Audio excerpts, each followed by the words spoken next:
Good evening, everybody. I'm going to put this on silent here. Welcome. I'm Tyler Wade. I'll be leading our study night on God's characteristic of being trustworthy. And we're going to look at that through the lens or the story or the case of Noah. And we're going to expand beyond just that story, but that's our starting point. So before we get started, I'd like to ask Reed to lead us in a prayer.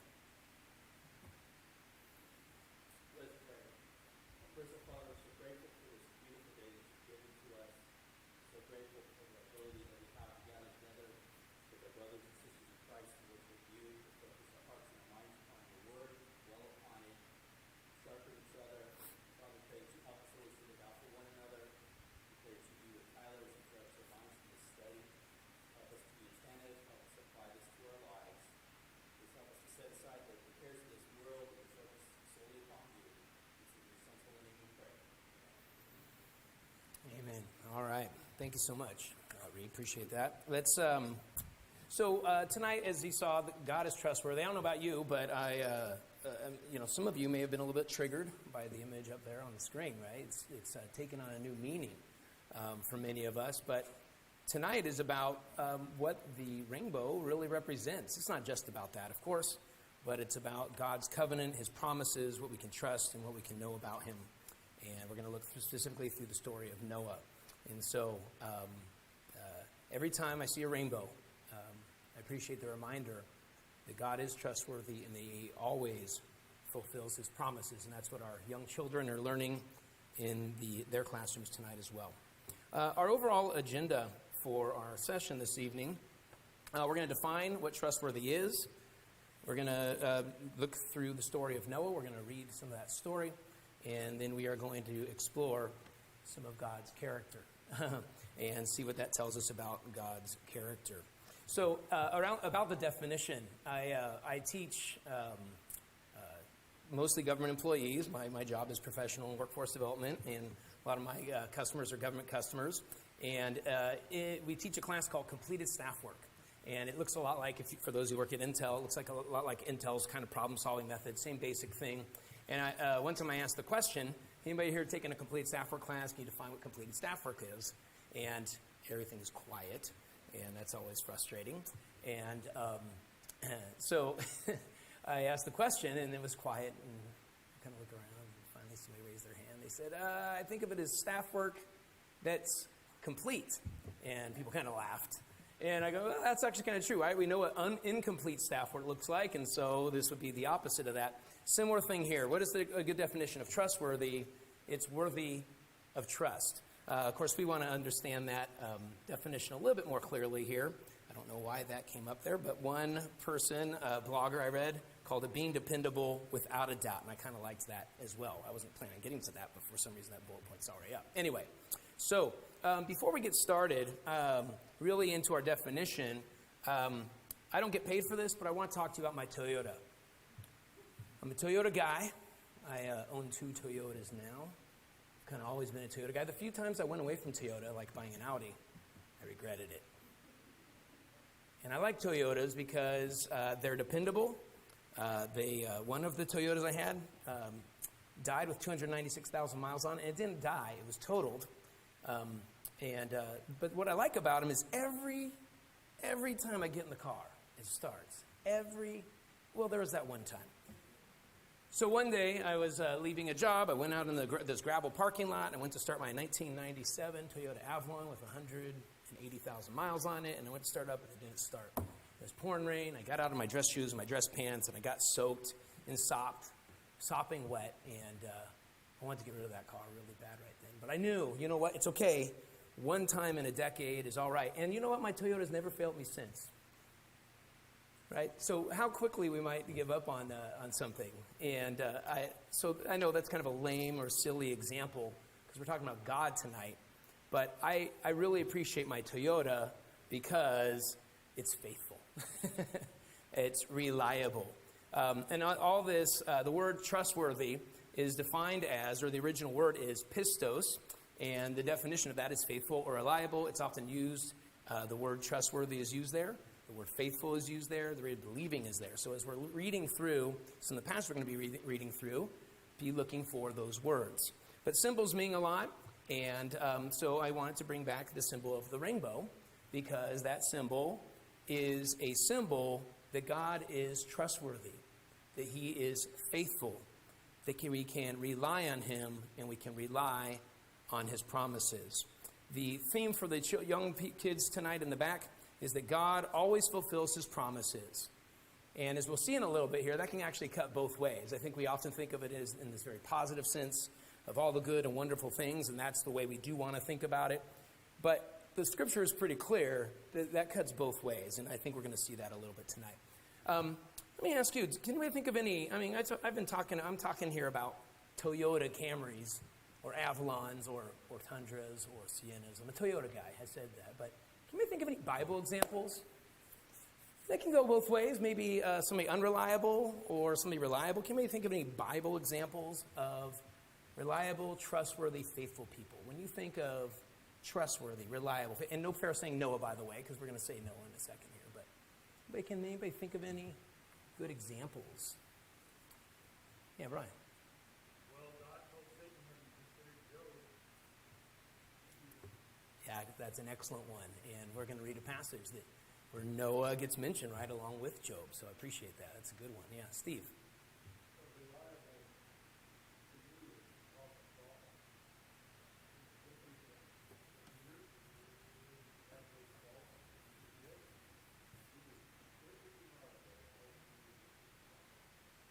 Yeah, and as we've talked about before, I think sometimes we get a beat up on, we talk about that, poor Peter, but you're right, Paul just seemed very steady and trustworthy, absolutely.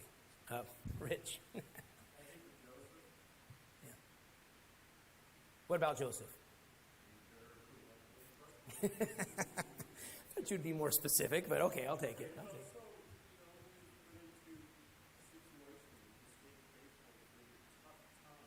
Mm-hmm.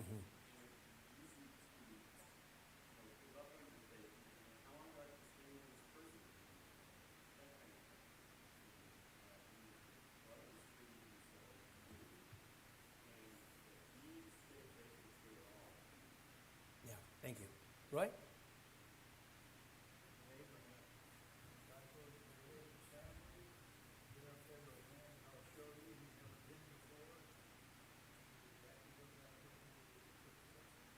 Yeah.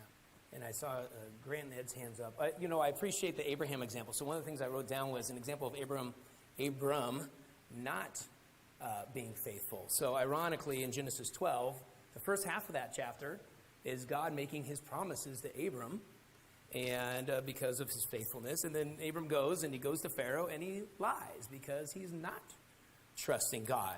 And one of the things I appreciate about that story is that God doesn't say, never mind, Abram. You're lame after all. I'm going to take my promise away from you. Never mind. Right? God continued to be trustworthy to Abraham. And so Abram, and later Abraham. And we're going to talk about that some more as well, because that's a case when God remained trustworthy even when Abram was not trustworthy himself. Grant and then Ed. Go ahead, Grant. What do you think of?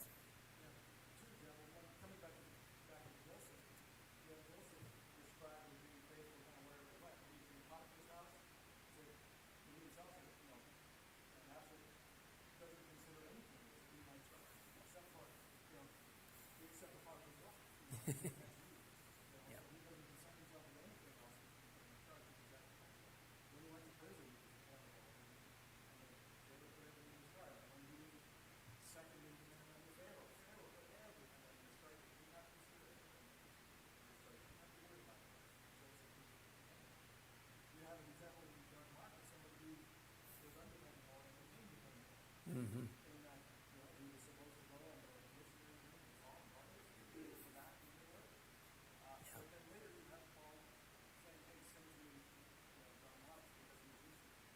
Absolutely. That's a good example. I hadn't thought of John Mark. Yeah, thanks. Ed? Yeah, the guys that pop into my head, the Old Testament, are Daniel and Nehemiah, because both of them had to be faithful to the Lord while also being faithful to the government. So Daniel starts out as a young boy, and then when we see him at the end, he's an old man, and he's been faithful under a variety of different rulers and circumstances. Same with Nehemiah. That's a long period of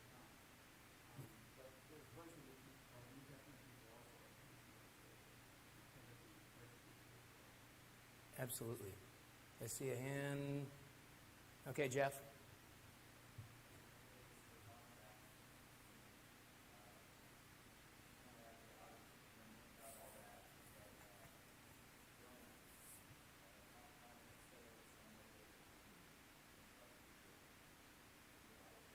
Mm-hmm.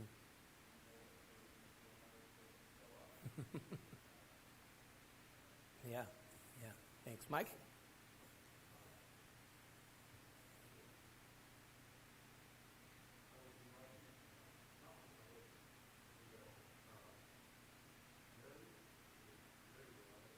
Mm-hmm.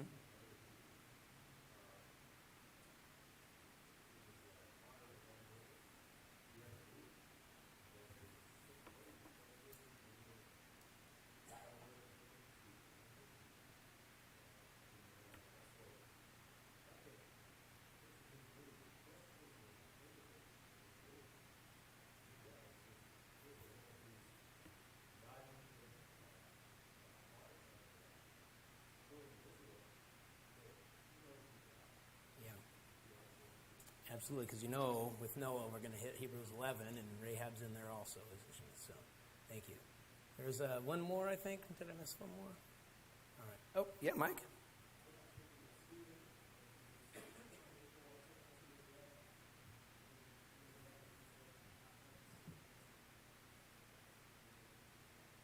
Pretty incredible faith there, yeah. Another one I thought of was Hosea. That's a rough one, because if you remember the story of Hosea, he had the unfaithful wife who was unfaithful over and over and over and over again, and God just used his life to make a point about the unfaithfulness of his people, and Hosea just had to live that. And wow, I cannot imagine that. So, all right, thanks for those examples. A lot of really great examples, and I appreciate some of the examples that include a little bit of failure, right? So, John Mark, not completely reliable. Jonah, a little bit kind of off a little bit there. Even Abram, the father of the faith, so to speak, wasn't always trustworthy. And so we're going to see more about that as we go along here. Another blogger that I was looking at, just to kind of see what different people's opinions are, the blog title was, "Is God Trustworthy? Can You Trust God?" And then they go on to, in the first line of the blog post, to say, the first one isn't an issue, is it?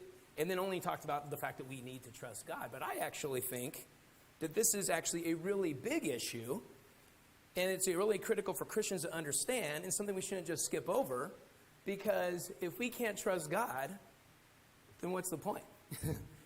For us to truly trust God and give our lives over to him, we must first understand his trustworthiness. For us to be trustworthy, because we are not to be trusted. We are sinners, as we know. But we can trust God. It's interesting in the business world, kind of a fancy term that's getting thrown around right now is psychological safety. And it's just another word for trust. It is the foundation for every relationship. And aren't we thankful that God is always trustworthy? So we are going to look at the case study of Noah. Now, when you think of Noah, of course, what's the first thing you think about? And I've already put the rainbow up there. I don't know if you would have said rainbow. You're going to think of, when you think Noah, you think what? Wasn't it? Flood, right? Okay, that's what I was looking for. Maybe I was wrong on what I think of. I don't know what I heard. But anyway, so I think of the flood.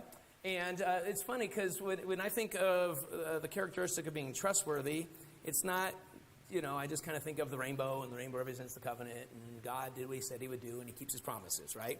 But it's almost overly simple just to think about that way. So we're going to stop. We're going to read some passages. We're not going to read the entire flood story. That would take a really long time. But we're going to think of the flood, because that's what we think of when we think of Noah.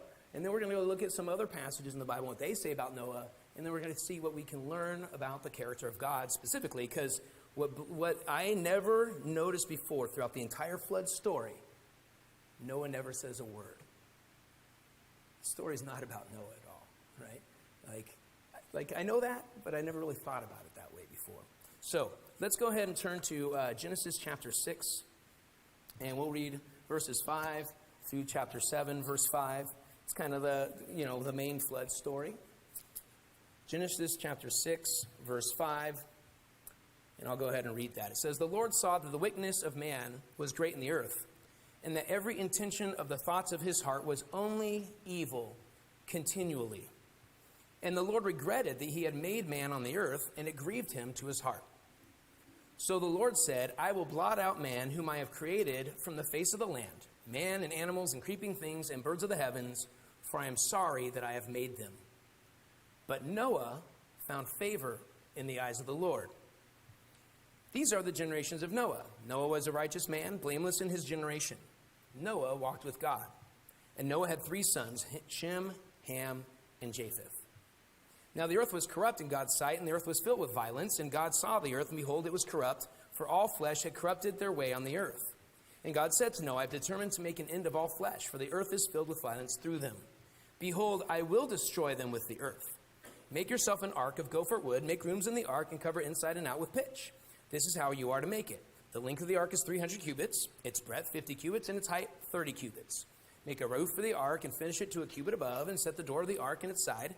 Make it with lower, second, and third decks. For behold, I will bring a flood of waters upon the earth to destroy all flesh, in which is the breath of life under heaven.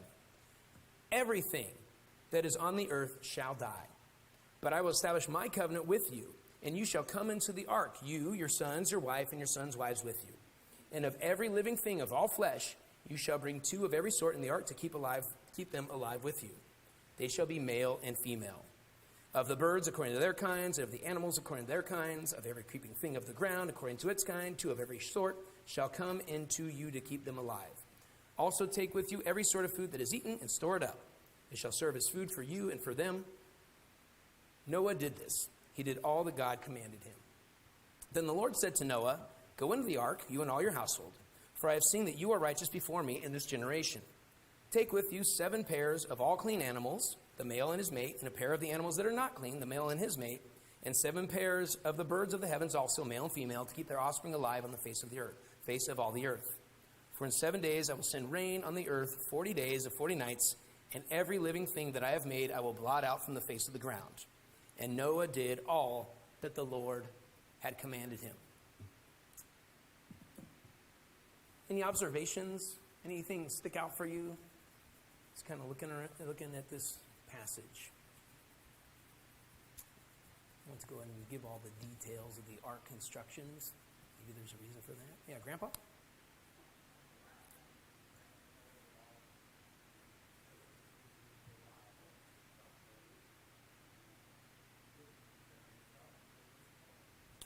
You know, I really appreciate that. That was one of the things that I highlighted, and I think that there's other similar kind of phrasing in there as well. So Noah did all that the Lord commanded him. Anything else stick out? Especially descriptors of Noah and or God. Anything else that you notice or as we look through this passage? Grant?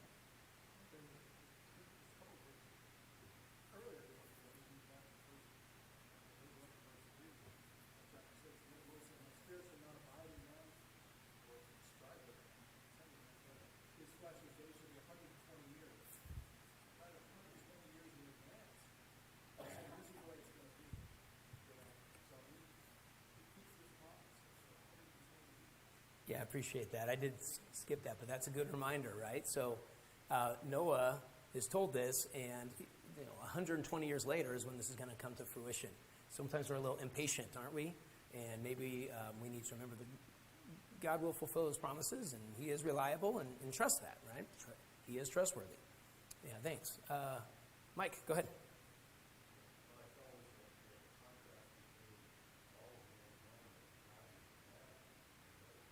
Mm-hmm.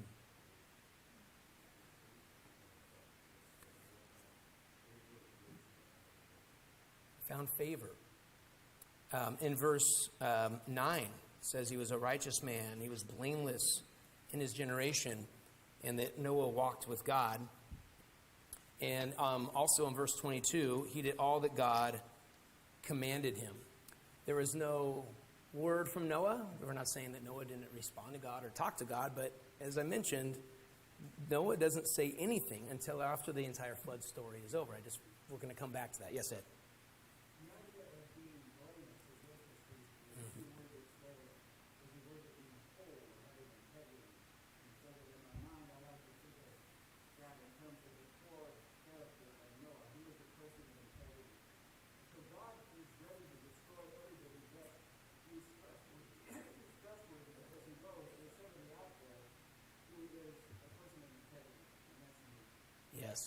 And he says in chapter 7, verse 1, I've seen that you are righteous before me in this generation.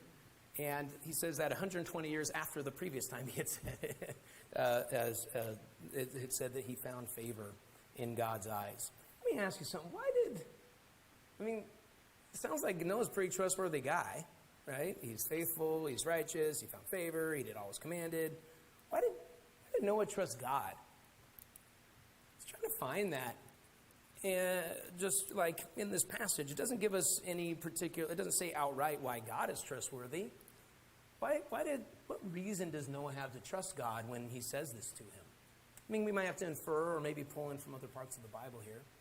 Why could Noah, when God said this to him 120 years from now, why could Noah trust God? Yeah, Brett?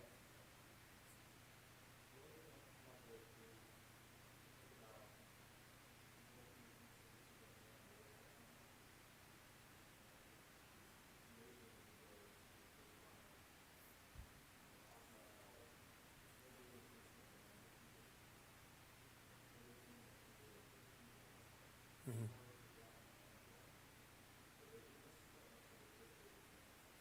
Yeah.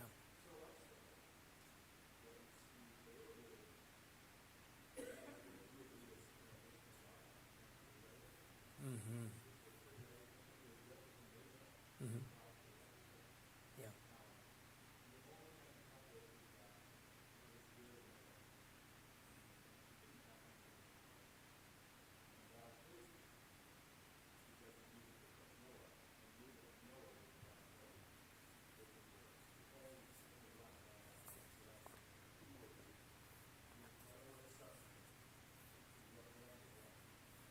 Okay, I appreciate that. And I think there is something to that. And, we could, one passage I thought about was in Romans chapter 19, chapter 1, verse 19 and 20. I don't have that pulled up right now. But, man was created with a conscience, and he sees what God has created and done. And so God makes himself evident in all of nature. There are other places in the Bible. We talked about Abel, was that last week, I guess? Cain and Abel. And Abel knew what to sacrifice. So there are places in the Bible where we know there was direct conversation, that there were dreams and visions. Later on, Daniel, somebody brought up Daniel. Daniel's going to come up, and we know that God spoke to him. We know that the angel of the Lord sometimes spoke to people. The prophets did. So I'm going to go ahead and say that why did Noah trust God? And that is because, number one, God is evident in creation, and Noah can see the order to the universe. And kind of going to what Brett's saying, he sees disorder and he knows what order looks like, and he can see that in nature. He also has a conscience, and then we know that God talks to him. And so these probably aren't the only things that God said to him. Is there another hand? Who's that? Oh, Aaron, go ahead. Mask.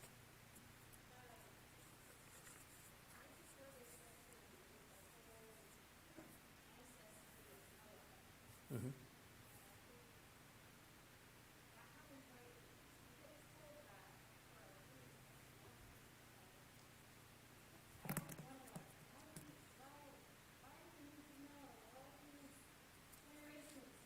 Yeah.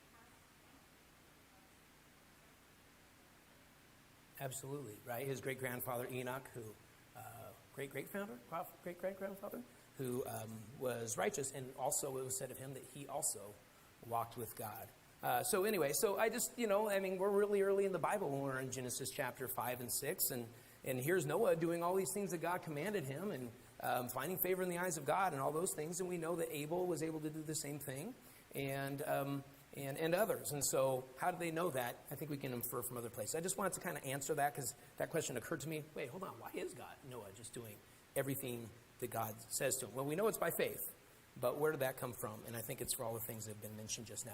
Let's jump up to chapter 7 and read that passage as well. Because then the flood begins. And then in chapter 7, verse 21, it says, "And all flesh died that moved on the earth, birds, livestock, beasts, all swarming creatures that swam on the earth, and all mankind. Everything on the dry land in whose nostrils was the breath of life died. He blotted out every living thing that was on the face of the ground, man and animals and creeping things and birds of the heavens. They were blotted out from the earth. Only Noah was left and those who were with him in the ark. And the waters prevailed on the earth 150 days. But God remembered Noah and all the beasts and all the livestock that were with him in the ark. And God made a wind blow over the earth, and the waters subsided." So my question, is God trustworthy? What promises do we see? In what way can we see that he's trustworthy in these few verses? Just a few verses here. It's the end of the flood. What do we see? Yeah, Ed? When he says he's going to destroy something, he does. But you can trust that he said that, that's his character. On the other hand, he's been told him it's going to be brought up. It did. It did. And verse 1 of chapter 8, but God remembered. He remembers. Despite all the other things, I mean, obviously, this was God's plan, but he remembered Noah and who he was and what he was about, and all this wrath and all this death and all this horribleness. He was trustworthy, he was reliable, he did what he said he was going to do, and he also fulfilled his promise to Noah in remembering Noah and ending and bringing it into the flood. Let's keep reading. Chapter 9, verses 8 to 17. I mean, again, I know many of us have heard these. Even if you didn't grow up learning these as a child, it's in our culture, right? God's covenant with Noah. Genesis chapter 9, verse 8 through 17. "Then God said to Noah and to his sons with him, 'Behold, I establish my covenant with you and your offspring after you, and with every living creature that is with you, the birds, the livestock, and every beast of the earth with you, as many as came out of the ark.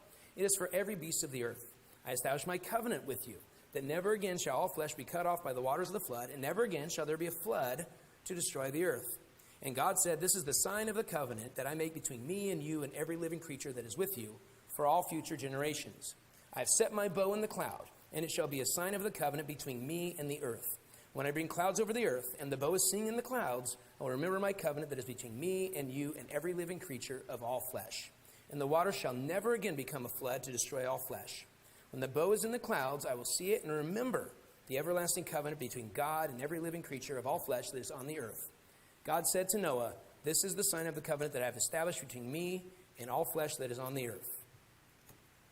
So my question, is getting a little bit redundant, is God trustworthy? Grandpa?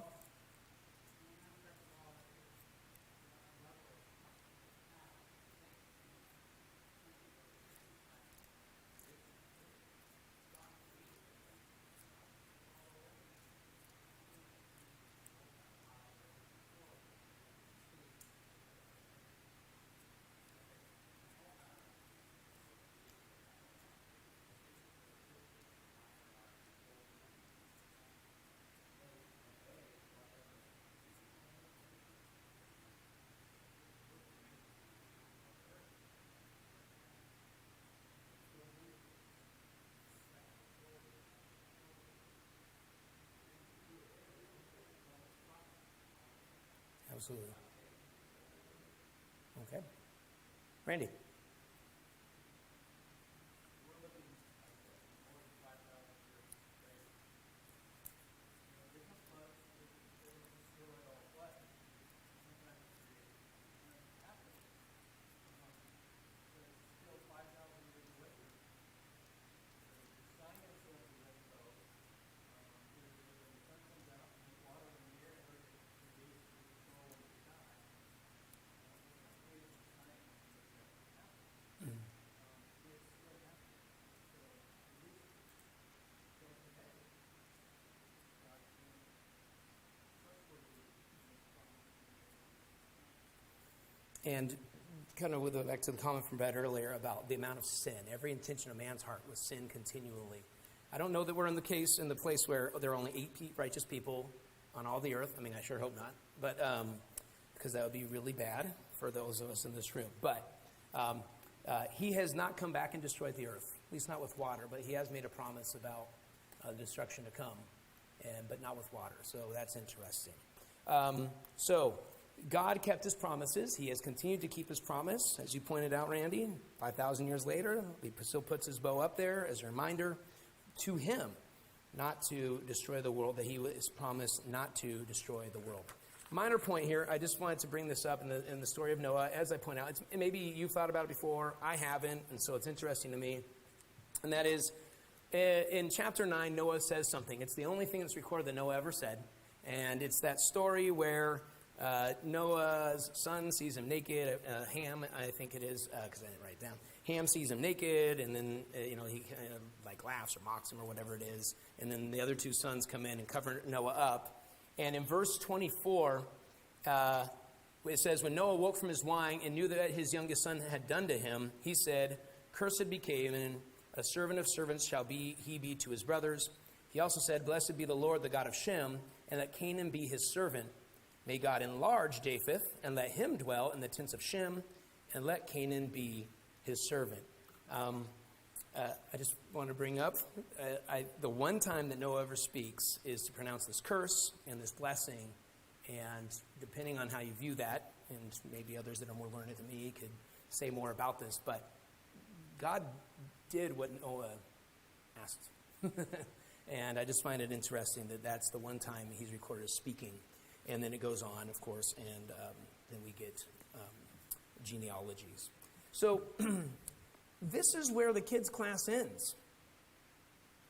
Not naked Noah. Sorry, not there. Sorry, I meant to say that earlier. At the rainbow, it ends at the rainbow, and God kept his promises to Noah, and he always keeps his promises. And even when everyone else is unfaithful, you need to remain faithful. God sees you and what you're doing, and like Noah, you can find favor in God's eyes. God is trustworthy. You need to be trustworthy as well. And that's a really great lesson. And, we could stop right there. It is interesting, and we will go and look at some of the other places where Noah's talked about. I'm going to try to kind of do a quick kind of review of some of the other places where Noah comes up, because God's not done talking about him. And then we're going to look at a couple final verses to get a little bit clearer picture on God's reliability in some of the ways that we've been talking about so far. So let's continue our case study. So Noah gets mentioned in a number of other passages. The next time, if we're just taking the Bible in the order that it's presented to us, that we have here, Isaiah chapter 54, verses 9 and 10. In that section, it's Isaiah prophesying. This is after the Babylonian exile, and he is talking about Israel, and he's about to make a promise to Israel. And so in Isaiah chapter 54, verses 9 and 10, and there's a lot to that passage. It's a great passage. I wanted to read the whole thing, but we just, there's not enough time. But verses 9 and 10 is where he specifically says about Noah, "This is like the days of Noah to me," God says, "as I swore that the waters of Noah should no more go over the earth. So I have sworn that I will not be angry with you and will not rebuke you, for the mountains may depart and the hills be removed, but my steadfast love shall not depart from you, and my covenant of peace shall not be removed, says the Lord, who has compassion on you." And, we could spend a lot of time just on this one chapter of Isaiah. I'm just kind of doing this kind of overview of other times that Noah's mentioned, but God is recalling back to that. And as he's bringing the Israelites back from captivity in Babylon, he's saying, "I'm your husband, you're my wife. And like the days of Noah, I'm going to swear, I'm going to make a covenant of peace that shall not be removed." And God is trustworthy. I'm thankful, and we could talk about the different ways that Isaiah 54 could be interpreted, but that's what God says. He's calling back to the days of Noah into that promise, and God is trustworthy. Ezekiel chapter 14, if you want to turn there. Another really good passage. I'd love to read every single one of the verses of this entire chapter, or even just the broader passage that I have in front of me. But I want to focus on specifically kind of what God says when he brings up Noah. And I'm not going to read the whole thing because I don't have time, but I'm going to start at verse 12. And at the beginning of this chapter, he's talking about the elders and, you know, their sin and all that kind of thing. And then here in verse 12, he's saying, and Jerusalem's not going to be spared. And so in verse 12, I'm just going to read a couple of verses and then kind of summarize. It says, and the word of the Lord came to me, Son of man, when a land sins against me by acting faithlessly, and I stretch out my hand against it and break its supply of bread and send famine upon it, and cut off from it man and beast, even if these three men, Noah, Daniel, and Job, were in it, they would deliver but their own lives by their righteousness, declares the Lord God. And then he goes on to say more of that. If I cause wild beasts to pass through the land, even if these three men were there, they'd only save themselves. And then verse 17, if I bring a sword upon the land, even if these three men were in it, they can only save themselves. And verse 19, even if I send pestilence, even if Noah, Daniel, and Job were in it, as I live, they would deliver but their own lives by their righteousness. And and somebody brought up Daniel, somebody brought up Jonah, or Job, and here's Noah as well. And so he's saying, as we know, even with all this death and famine, at the end of the day, it's only their own righteousness that will save them. And I could say more, but let's keep going. So Noah, I think sometimes we forget about Noah. We just kind of think of him as a flood and the animals and the rainbow. But for God, that was a big deal. Matthew chapter 24. Again, kind of like Isaiah 54, when God says, this is like the days of Noah to me. Jesus is speaking in Matthew chapter 24. And in verse 3, he is asked, it says, as he sat on the Mount of Olives, the disciples came to him privately saying, tell us, when will these things be, and when will be the sign of your coming and of the end of the age? Jump up to verse 36. But concerning that day and hour, no one knows, not even the angels of heaven, nor the Son, but the Father only. For as were the days of Noah, so will be the coming of the Son of Man.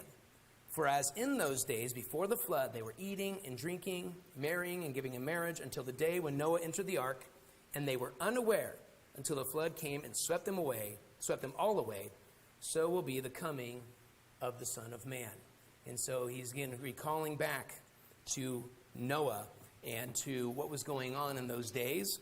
And it is kind of funny to me. It says, and it'll be basically, he says, it'll be a surprise like that. But 120 years coming as a surprise. So I find that interesting. But when it actually came, people were surprised by it. And of course, in Hebrews chapter 11, it says, by faith, Noah, being warned by God concerning events as yet unseen, in reverent fear, constructed an ark for the saving of his household. By this he condemned the world and became an heir of the righteousness that comes by faith. And I know I'm going quickly because I want to get to my last couple of passages beyond Noah, but I do want to do this kind of Noah survey, I guess we should call it. But so as far as that goes, why was Noah fearful? I mean, this is the Hebrews writer calling all the way back to Noah and saying that he was saved in reverent fear. He constructed an ark for the saving of his household. Why was he fearful? I know the answer is probably even obvious. Why was he fearful? Roy? Because God's reliable. Because God does not like sin. And in reverent fear, he said, I better do what God says. And as we know, and so that's what he did. 1 Peter chapter 3, verse 20. Again, a reference to the days of Noah. It says, when God's patience waited in the days of Noah. And I'm going to go ahead and skip that one. You can check that one out on your own because I'm running out of time. Let's go to 2 Peter chapter 2. Another famous passage. For if God did not spare angels when they sinned, now this is a big one. For if God did not spare angels when they sinned, but cast them into hell and committed them to chains of gloomy darkness to be kept until the judgment. If he did not spare the ancient world, but preserved Noah, a herald of righteousness, with 7 others, when he brought a flood upon the world of the ungodly, if by turning the cities of Sodom and Gomorrah to ashes, he condemned them to extinction, making them an example of what is going to happen to the ungodly, and if he rescued righteous Lot, greatly distressed by the sensual conduct of the wicked, Then the Lord knows how to rescue the godly from trials, and to keep the unrighteous under punishment until the day of judgment, and especially those who indulge in the lust of defiling passion and despise authority. Bold and willful, they do not tremble as they blaspheme the glorious ones. And that chapter just is mind-blowing, that whole thing. The picture that it paints. But Noah was preserved, a herald of righteousness. And so God's promises, God's trustworthiness, his reliability, his dependability goes both ways. As I think it was Ed that brought that up earlier. And so, wow. I want to look at a couple other passages very quickly that do not mention Noah, but I just kind of want to use them to kind of wrap up this conversation, this kind of understanding of God's character. Noah, we read the flood story, and we see God and even Jesus, and then later on Peter coming back to the days of Noah, the days of Noah, the days of Noah. And guess what? We can know that God is trustworthy and reliable and dependable, and he's going to do what he says he's going to do. So, what can we learn about the character of God? Hebrews chapter 10, if you're able to turn over there. Verse 23.